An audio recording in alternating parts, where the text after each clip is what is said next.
দেখেন, আমি মেজরিটি মানুষের কাছে দেখলাম যে শেখ হাসিনা দেশে ফিরতে চেয়েছে, শেখ হাসিনা দেশে ফিরতে চেয়েছে, এইটা নিয়ে মানুষের অনেক বেশি কথাবার্তা আপনারা সাংবাদিকরা একটু বলতেছেন।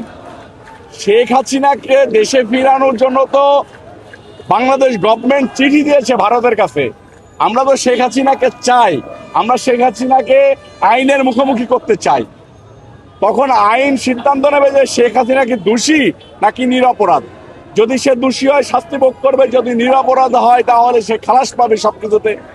বাংলাদেশের জনগণ তাকে চাই, শেখ হাসিনাকে চাই। শেখ হাসিনার আশার অপেক্ষায় বাংলাদেশের জনগণ নাই। বাংলাদেশের জনগণ চাচ্ছে যে শেখ হাসিনা আসুক। এই জন্য বাংলাদেশ গভর্নমেন্ট চিঠি দিয়েছে সেখানে দেশে আনার জন্য। ধন্যবাদ।